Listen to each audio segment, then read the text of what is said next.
ардчилсан намын гишүүд дэмжигчид за мөн одоо энэ телевиз мэдээллийг үзэж байгаа нийт монголчуудаа энэ өдрийн мэндийг хүргэж амьдралд нь эрүүлийн сайн сайхныг хүсэн өрөөе. За намайг Ламжийн гүн далаа гэдэг бараг бүгдээрээ мэдэх бах. За ингээд ардчилсан намынхаа даргад нэр дэв одоо өрсөлдөхөөр нэр дэвшээд өчигдрөөс эхлээд батламжаа аваад маш их баяртай байна. За миний хувьд бас нэг зүйлийг тайлбарлаж хэлэх ёстой гэж бодож байна. За би бол анх 2000 онд альч намын гишүүн биш, улсын их хурлын гишүүн байж байгаад ардчилсан нам гишүүнээр орж исэн. За ингээд ардчлалын төлөө бас яаж тэмцэж явсныг та бүхэн бол мэдж байгаа. Ардчилсан намд байсан тэр одоо ч байгаа тэр их одоо фракц бүлэглэлтэй бол би эвлэрч нэгдэж яваагүй.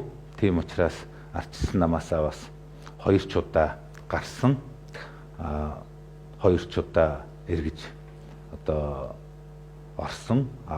Ингэж орохдоо дандаа одоо хуулийн дагуу гарсан намаасаа одоо хурлыг хийлгээд тэндээ одоо өргөдлөө өгөөд намын даргаасаа татгалзаад гишүүнээс одоо бас чөлөөлөгдөөд ингээд ардчилсан намдаа эргэж орж ирж ардчилсан намыг одоо ялтанд хүргэж ирсэн.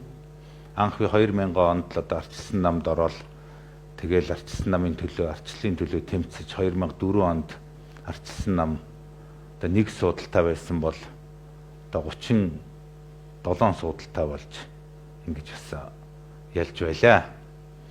За одоо ч гэсэн би ардчилсан намд орохдоо бас хуулийн дагуу намынхаа дүрмийн дагуу улс төрийн намын хуулийн дагуу бүх одоо хурал одоо өргөдөл ном одоо бичиг баримт тогтоох шийдвэрүүдийг хийж гүйцэтгээд ингээд одоо ардчилсан намдаа үүний дараа өргөдлөө өгөөд ингээд намын одоо нэр дэвшигч болох ийм болцлыг бол хангасан. За мөн одоо улсын дээд шүүх рүү эл гүн далайг одоо ард түмний хайрлын намаас одоо даргаас чөлөөлсөн одоо ийм одоо бичиг явсан байгаа. Үүгээр бол одоо ингээд ямар нэгэн одоо хуулийн маргаан одоо дүрмийн маргаангүйгээр би одоо ардчилсан намдаа эргэж ирсэн. За ардчилсан намдаа эргэж ирээд би одоо яах гэж байгаа вэ гэхээр энэ ардчилсан намыг дараагийн одоо сонгуулиудад ялалт байгуулах ийм л зорилготой. Ардчилсан нам өнөөдөр ялагдаад хоорондоо тэмцэл гэнүү маргаан одоо янз бүрийн юмтай байх шиг байна. Тэгэхдээ энэ бол цаг зуурын асуудал юм байна. Ер нь альва улс төрийн хүчин цаашид яаж одоо оршин тогтнох уу, ямар шуухан амжилттай явах уу гэдэг нь тухайн намын дарга лидерээс ерөнхийдөө бол 100% хамаардаг. Одоо энэ манай залуучууд янз бүрийн хүмүүс онол яриад нэг сайхан тогтолцоо байгаад нэг сайхан дүрмтэй ингээд байвал болчдөг юм шиг юм яриад байгаа. Тэр бол тийм биш юм. Энэ зүгээр би хэлээд байгаа юм биш. Одоо миний уншсан тэр ном онол юм нь бол альва улс төрийн хүчнийг тэр лидер нь толгойлж авч ялтанд хүргэдэг, лидерээ дагаж бүр одоо цаашдын ялалт юмнууд гарч ирдгээ гэж одоо байдаг юм аа. Тэгээд энийг л би бас хэлж байгаа. Тэгээд би тийм лидер нь болж энэ намыг одоо 2021 оны ерөнхийлөгчийн сонгуульд нэн тэргуунд ялуулах, 2024 оны дараагийн сонгуулиудад 28 оны сонгуулиудад ингээд олон жил үргэлжилсэн сонгуулиудад ялуулахынсан дандаа амжилттай ялдаг ийм нам байхынсан одоо нөгөө Сингапурын Ли Кван Ю гэж би нэхэлсэн Ли Кван Югийн одоо толгойсон нам одоо бараг одоо 40-50 жил ингээд ялалт байгуулад явж байна. Тэ. Энэ бол зөвхөн тэр Ли Кван Югаан одоо гавьяаг нөө тэр хүний одоо лидершиптэй тэр хүний одоо манлайлалаас болж байгаа л гэж үзэх хэрэгтэй. Ер нь тэгээд дэлхийн бусад улс орнуудад ч гэсэн одоо наад зах нь Германаас жишээ авахад Анжела Меркель гэдэг одоо энэ хүн бол асал одоо гээд 20 жил шахуу ялалт байгуулад яг одоо өөрөө ажиллаа өгж байгаа нь их нам нь муудаад альсгүй нэр хүнд нь муудсандаа биш. Дөрөв хөстийг бас энэрийн хайрлсан сэтгэл гаргаж оруулснаасаа болж дотооддоо асуудал үүссэн. Дотооддоо дөрөв хөстийг юунд оруулж байгаа юм бэ гэдэг ийм үнцэрх үзэлтэй хүмүүс одоо бас өмнө чигдэн гаргаж байгаа учраас бас ингээ ажиллаа өгж явах жишээтэй тийм. Иймэрхүү зүйлүүд бас одоо ингээд лидерээс л буюу одоо би манлайлагчаасаа бол улс төрийн нам цаашлуул одоо тэр улс орны хөгжил ялалт сайн сайхан бол хамаардаг гэж одоо хэлж байгаа юм. Тэгээд миний хувьд энэ хамт нэр дэвшиж байгаа залуучуудаа сайхан онолтой сайхан дүрм юм ярьж гин. За тэрийгээ ингээ сайхан хэлцийн дарга болоод ингээд одоо намын дэд дарга болоод хэрэгжүүлж болно шүү те. Ер нь та хэдий яриад байгаа юм бол нэг тийм үндсэн тийм жижиг технократ ажил тэр ил тод байдал энэ тэр намын санхүү энэ тэр одоо юмаа бол тэндээ хийх хэрэгтэй. Энэ яг л та хэдий яриад байгаа юм чи нөгөө юу шиг юм ярьж штэ. Одоо нөгөө үндсэн хууль монголчууд бас нэг сайн үндсэн хуультай штэ. Одоо иргэний арчилсан нийгэм байгуул их гой шудраг тэгш сайхан гой болгоно гэдэг амьдрал дээр хэрэгждэг тий. Одоо энэ нийгмийн амьдрал ямар байна? Улс төр эдийн засаг бүх юм хаана байна? Ядуурл, ажилгүйдэл, энэ нийгмийн сөрөг үзэгдлүүд, энэ утаа, бөглөрөл энэ бүх юм одоо ингээл бидний нуруунд дээр хүнд ачаа болоод байж шít. Үндсэн хууль нь тийм сайхан гой бичигдсэн, ардчилсан хуультай 30 жил болж гэн хөгжсөн юм хаа байна гэдэг шиг одоо элдв дүрм элдв юм бол одоо зөв тэрийгээ бол тэгээд бас доод албан тушаалтнууд цаахан хийх хэрэг. Дээрээс нь харин тэрийг одоо мань мэтн хянаж үзэх ёстой л доо. Одоо лидер хүн бол яг дээрээс нь чиглүүлж ёстой байхгүй юу? Одоо чи тэрийгээ хий, чи тэрийг хариуц, энийг чи тийм болго, ийм болго гэд. Ингээ явах ёстой. Тэгээд арчилсан намд одоо нэгдүгээрт юу хэрэгтэй вэ гэхээр энэ намаа одоо эв нэгдэлтэй болгож энэ хуваагдчих гаж байгаа юм шиг янз бүрийн энэ болоод хэрэлдээд байгаа талууд одоо эвлэрч нэгдэх ийм нэг шугам дээр гарах зайлшгүй шаардлагатай. Энэ бол одоо зөвхөн одоо нэг лидерийг дагаж гинөө одоо лидерээ тойрж иж бас бүрддэг ийм зүй тогтолтой юм шүү. Түүнээс ч одоо ингээд хэн нэгэн одоо дурын хүн гарч ирснээ ингээд хийчдэг ч юм одоо биш юм шүү. Одоо бид нар өөрсдийн Монгол улсынхаа түүхээс мэдэн штэ. 800 жилийн өмнө Чингис хаан гэдэг лидер гарч ирж бас тэр олон тарж бутарсан аймаг ханилгуудыг бас нэгтгэж одоо Монголын эзэнт гүрнийг байгуулсан байх тий. А тэрнтэй адил аливаа улс орон энэ улс төрийн намд бол заавал лидер хүн гарч ирэх хөгжүүлж байгаа юм шүү тий. Тэгэхээр би бас тэр лидер нь болчихъя гэж бодож байгаа. Тий. Тэгжээж энэ арчилсан намаа эхлээд нэгтгэж арчилсан намаа ялалтуудад хүргэж тэгээд тэр арчилсан намын тэр ялалт нь Монголын ард түмний ялалт амжилт байх ёстой. Тэр нам, тэр лидер, тэр одоо өөрийн бодлогыг, тэр намынхаа бодлогыг төрийн бодлого болгож зүйтэй бодлого явуулж одоо энэ улс орныг хөгжүүлэх хэрэгтэй. Энэ улс орн маань өнөөдөр үнэхээр одоо доороо одоо газар одоо нэг шавар малтад эргээд ингээд энэ шавартаа улам гүнзгий сууж байна. Нэг талаар ингээ харахад нэг олон сайхан байшин баригдаад хүн болгон гар утстай ингээл хөгжөөд байгаа юм шиг боловч нөгөө талаар харахад одоо нийгэмд маш их одоо буруу зүйлүүд болж байна. Одоо ерөөсөө энэ ажил бол ингээд 100 задгаа 70 хагархаа байна. Бүтээж байгаа юм энэ эрх баригчдад ерөөсөө байхгүй байна. Тийм учраас энэ болгоныг бол одоо яаралтай өөрчлөх хэрэгтэй. Энийг өөрчлөхийн тулд арчилсан нам ялах ёстой сонгуульд. Арчилсан нам ялж өөрийн бодлогоо төрийн бодлого болгох хэрэгтэй. Арчилсан нам ялахын тулд энэ нам дотроо уучраа олж лидерээ гаргах хэрэгтэй. Лидерээ гаргахгүй бол энэ сонгуульд ялахгүй.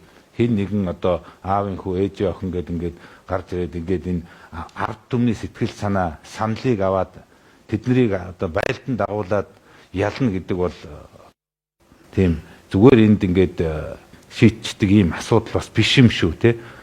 Үнэхээр одоо шалгарсан одоо жанжин одоо шалгарсан одоо тэмцэх шалгарсан одоо энэ олон одоо зүйлээрээ бас энэ юм хийж чадах тийм хүн л одоо байж иж энэ ардчилсан нам ялна. Ялснараа энэ нам төрийн бодлогыг одоо өөрчилж ард түмний амьдрал ахуйг сайжруулна. Тэгж ялж байж энэ нам бэхжин. Түүнээс ч одоо ингээл ялагдаад гудамд гарчаал ингээл хоорондоо хэрэлдээл ингээл дандаа ялагдж идэг ийм байх юм бол одоо бүтэхгүй.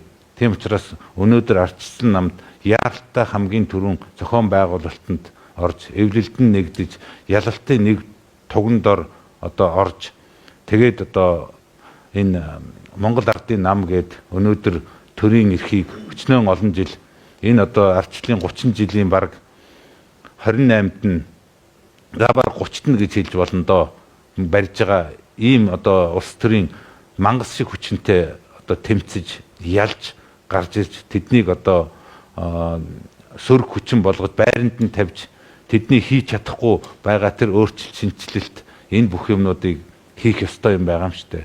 Цаашид одоо ялтанд хүргэнэ гэдэг энэ л одоо чухал юм байгаа юм штэ. Түүнээс ч одоо нэг дарга болох гээд байгаа юм биш те. Гүн далай гэдэг хүн ардчилсан намын дарга болох гээд одоо байгаа юм биш те. Энийний гол цаад зорилго нь юу гэвэл энэ ард түмний амьдрал ахуй улс орны нийгэм эдийн засгийг л одоо яаж яаралтай түргэн ингэж өөрчилж яаж тэр шудраг ёсыг бий болохгүй яаж энэ улс орн аятайхан хөгжих үү тийм биз хүн болгон яаж нэг тийм одоо орлоготой ашигтай яаж энэ монгол хүн энэ баялагийнхаа эзэн бизнесийнхээ эзэн болох уу те яаж энэ нийгмийн баялаг аятайхан шудраг нарийн ярил тэгш хуваарлах уу энийг л би хэлж одоо энэний төлөө л одоо би тэмцээ ийм нэг одоо хүрд эргүүлэх боломж надад одоо гарах нь уу энэний төлөө л одоо би зүтгэж явж байгаа юм яг үнэ хэлэхэд тий тэгээ би энэ ардчилсан намдаа өнөөдөр ингээд эргэж ороод тий ингээд явж байгаагаа бол одоо энэ маш том одоо хувь заяа одоо маш том одоо нэр төрийн хэрэг миний амьдралд тохиолдох түүхэн том үйл явдал гэж бодож байгаа. Цаашдаа энийг одоо монголчуудын амьдралд тохиох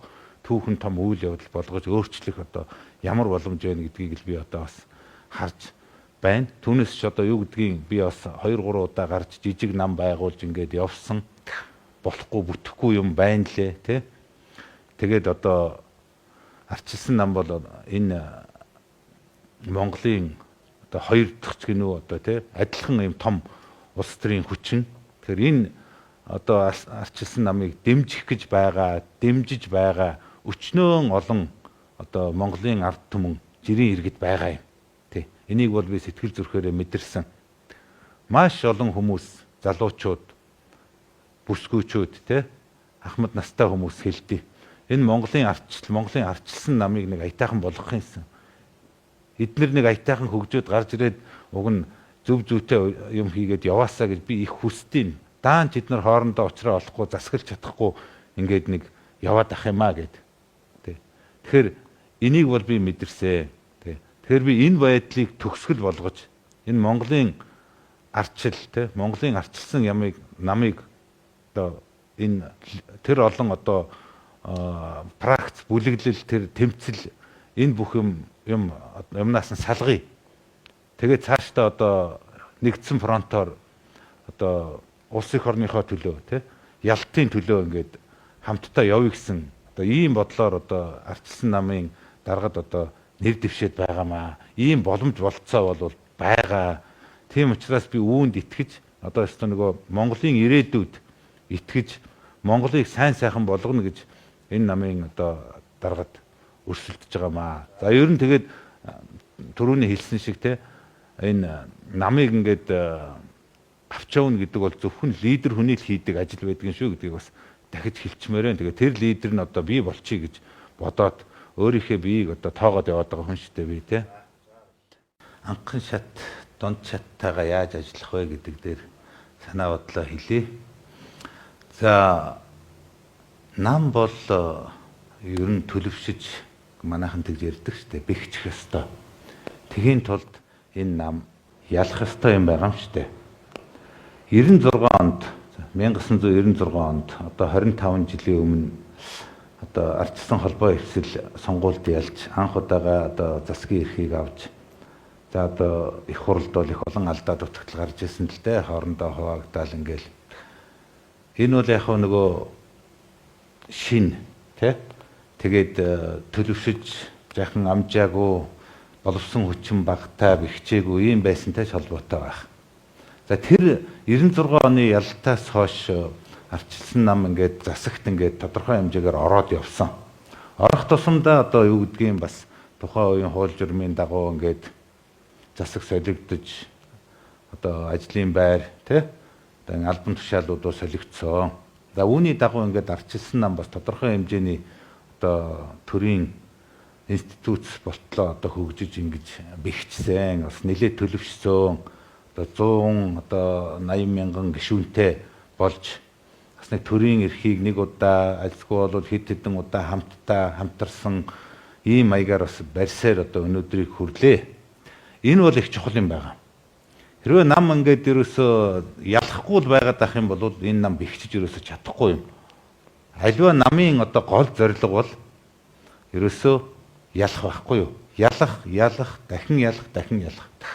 Үнэхээр одоо юу гэдгийг миний одоо авах дуртай жишээ Сингапур, талигаач Ли Куан Ю бол ингээ насан туршдаа ялсан. Одоо түүний хүү Ли Хсин Лонг ялаад явж. Нэг л нам. Яагаад тэгэхээр энэ нам бол яа харга байхгүй тэр гарч ирчээд намын төлөө биш. Улс орны төлөө. Ард түмнийхээ амьдралыг яаж сайжруулах вэ? Эдийн засаг нийгмийг яаж хөгжүүлэх вэ гэдэг дээр л анхаарсан. Ард түмэн ч тэрийг хүсдэг. Ард түмэнд бол одоо ямар нэг тийм догма хэрэггүй, ямар нэг изм хэрэггүй. Ямар нэгэн одоо юу гэдгийг одоо заавал тэр ардчил тэр одоо чөлөөт зах зээл гэдэг ингээд яриад байгаа энэ барууныхны биднэрт тохоод байгаа хөгжүүлэх гээд ингээд биднийг хараат болгох гээд байгаа тэрийг бол ард түмэн бол нэг тийм хүсээд идэх юм биш. Ард түмэн юу хүсдэггүйхээр ерөөсөө л би сайхан амьдрья. Эрх чөлөөтэй амьдрья. Тэ? Хамгийн гол нь тэр хүн одоо гиз цатгалан мөр бүтэн ажилтаа төрөлтөө гадагшаа явдаг, эрүүл мэндийг хамгаалуулсан, үр хүүхэд нь боловсрлоо авчдаг. Бүгдээрээ сайхан ингээд хоорондоо тэгш эрэхтэй. Ингээд явжээ. Яг үнэндээ бол. Дээр нь одоо нарийн ярих юм бол хэн байсан ч хамаагүй. Одоо тэр талигаас Ли Куан Ю чинь хаан шиг хүн байсан шүү дээ. Тэнд чинь тэр сөрөг хүчин мөчин гэж байдагчгүй тэр элдв шүүмжлэн хүлээж авдагчгүй олон юм ярих юм бол хөөгөө залиучдаг ийм л байсан шүү дээ. Зүгээр яг энэ жишээг жишээлэх юм бол одоо энэ барууны ертөнц гаргаж тавьдгүй байхгүй юу? Нэг л арчилсан зарчмаар хөгжөөд байгаа юм шиг яриад байдаг байхгүй юу? Тийм биш. Яа харга байхгүй сонгуул болдог ард түмэн нь яа харга байхгүй Ли Куан Югийн намд л өгдөг байхгүй юу? Тэгээд тэр намын гишүүд нь сүүлдээ төрийн одоо ажилчин төрийн гишүүд болоод хувирцсан л байхгүй энэ олон жилд. Тэгэхээр ард түмэнд бол сайхан амьдрал хэрэгтэй. Монгол шиг ард түмэнд бол одоо өнөөдрийн ийм нөхцөл байдал дээр бид нар одоо энэ барууны туршлага болж явлаа. Энэ ардчил зах зээлийн сайн тал муу тал их юм байгаа. Энийний одоо хамгийн зүйтэйг нь авч бурууг нь одоо бас дарж арилгаж явах хэрэгтэй байгаа. Тэгээд ерөөсөө ардчилсан намын хувьд бол одоо ингээд ялах хэрэгтэй. Одоо эн чинь дараалан ялагдаж шүү дээ, тийм. Тэгээд одоо энэ ерөнхийлөгчийн сонгуульд хамгийн түрүү ялах хэрэгтэй. За ялаад бид нар одоо юу гэдгийг ардчилсан нам бэхжихийн тулд одоо энэ анхан шат дунд чаттайгаа аятайхан одоо сайхан ингэж явж байхын тулд эхлээд дээрээсээ үйл ажиллагаа зохицуулах хэрэгтэй. Одоо манайхан доороосоо сайн болно гэж ярьдаг. Үгүй шүү. Загас толгооноосоо гэдэг шиг юм дандаа дээрээсээ байдэн шүү. Дээрээ тэр Ли Куан Ю гэдэг хүн гарч ирэл за авилгал хэл ахуулыг байхгүй болгох. Манай намын гишүүд авилгал авахгүй. Авилгал авахгүй бол цалин өндөртөө насан туршдаа наана амьдрна. Авилгал авахгүй улс орноо сайхан хөгжүүлэх юм бол ард түмэн дандаа бид нар саналаа өгнө, бид нар дандаа ялна. Та нар дандаа тэр төрийн албан хаагчдаар дарах одоо бүх юмаа ингээ хийгээ сууж байна. За ард түмэн жаргалтай, нам жаргалтай ингээ бүгд болоо. Ингэж энэ улс амьдрсан. Яг энэ шиг ардчилсан нам бол тэгжил байх хэрэгтэй юм. Тэгэхгүй болохоор яадаг гэж одоо энэ ардын намд ч гэсэн за одоо ингээд айгүй бол 2024 онд манай нам ялагдана. Тэгээ ялагдах учраас одоо ингээд энд ингээд дураараад дургаад хууль зөрчөөд идэж уугаал уурдаад ингээд бүгдээрээ нийлээд ингээд дараагийн сонгуулийг ингээд баахан мөнгө босгож байгаад ингээд ямар ч аргаар хамаахгүй ялаа дахиад ингээд явах юм шүү. Энэ ардчилсан намыг л гаргаж болохгүй шүү. Гараад ирвэл бид нарыг хөөгөө зайлуулна гэсэн ийм маягаар явдаг. Ардчилсан намынхан ч гэсэн за манайхан ч юм чи ингээд удалгүй ялагдчихтий. Одоо тэгэл энд ингээд сайхан ингээд дураараа дургэж ингэж намын одоо гişүүд альсгүй бол одоо энэ хувийн эрх ашиг энэ юмныхаа төлөө явъя гэд. Ийм юмар ингээд яваад байгаа учраас энэ Монголд чинь энэ хээл ахуул авилгал бүх юм болохгүй баг. Энийг дээрээс нь цэгцэлж, дээрээс нь намын гişүүдтэй сахилга баттай тэр дүрмээрээ үүрэг хариуцлага юмын тохоож, дээрээсээ тэр хүмүүсийг бүр ялалтанд бүр чи ахаад 4 жил ажиллан сайн ажиллавал цалин чинь өшөө нэмэгдэнэ. Тийм биз? Ингээд бас ингэж явах юм бол илүү одоо тогтвортой, илүү одоо нам төлөвшнөө, тэгжээж нам бэхжнэ, тий гэж би зүгээр хэлмээр байна. За нэгдүгээр асуулт, хоёрдугаарт энэ талцал гэж байна. Ер нь ингээд за би бараг ярьцсандаа ингээд нэг ингээд доогуура талцаад байгаа юм бол байхгүй юм шүү. Зүгээр дээр одоо ингээд нэг хэдэн нөхдүүд тусдаа ингээд сонгуул Монгол явуулаад өөрсдөө ингээд намын удирдлага гээд нэрлэлсэн маягаар ингээд яваад байгаа нэг ийм л юм харагдаад байгаа. Энэ бол тэгтээ яг нэг одоо манлайлагч удирдагчийн туганд орвол ингээд нэгднэ. Одоохондоо бие биенээ хүлээн зөвшөөрөхгүй маягтай ингээд бүгд ингээд би мундаг гэд ингээд бодцсон явцгааж байх шиг байна тий. Гэтэ энэ бол ингээд өөрчлөгдөөд ардчилсан нам бол одоо сонгуулийн өмнө нэгдэж нэгтрах ёстой гэж. Тэрийг бол одоо эвлэрүүлж нэгтгэхэд нэг тийм хүнд асуудал биш ээ гэж би өвдөө үзэж байна. За ерөнхийлөгчийн сонгуульд бол ардчилсан нам нэгдүгээрт маш сайн судалгаа явуулах хэрэгтэй. За одоо байгаа ерөнхийлөгч Баттулга маань ямар нэр хүндтэй байна? Өрсөлдөгч нь ямар байна? Хэдэд явж байна те? 20% таа мó 30% таа мó 50% таа мó. За одоо нэр дэвших магадлалтай гэж байгаа хөрөлсөх ямар явж байна? Энэ хоёр яах нь вэ те? Гэх мэт. Альсгүй л ерөөсөө ардчилсан нам бас одоо судалгаа шинж тухааны үндэслэлтэй энэ бүх одоо юм хийсний үндсэн дээр шинээр дэвшигч гаргаж болно. За ингээд явбал бас яах вэ те? Энэ бүхэн бол судалгаан дээр л явах хэрэгтэй. Нэг хоёрдугаарт Монголын ард түмэн бол өнөөдөр ерөнхийдөө бол энэ ардчлалын талдаа байгаад байгаа. Энэ ардчлал нь арай л илүү энэ хүний эрх хэрэгчлөө, шударга ёс, энэ бизнес эрхчлөө энэ талдаа арай сүүлд гарч ирсэн юм болов уу гэж ардчлалыг дэмжиж гэж явд юм байна лээ. Тэгэхээр ер нь зүгээр ардчилсан талаас гарч ирж байгаа ерөнхийлөгч ялах магадлал бол өнөөдрийг болтол одоо өндөр ясаар ирсэн. За энэ бүхээг одоо үргэлжлүүлээд аваад явах уу, яах уу юм бол дандаа нэг янзаараа бас байдгүй шүү дээ, тий. Тэгэхээр өнөөгийн ерөнхийлөгчийнхээ нэр хүндийг нэг сайн үзэх хэрэгтэй. Хоёрдугаарт ерөөсөө ард түмэнд дараагийн лидер хэрэгтэй байгаад байгаа байхгүй юу? Монголд лидер хэрэгтэй байгаад байгаа. Монгол ерөөсөө өнөөдөр болтол энэ 30 жил лидерээ олоогүй байхгүй юу?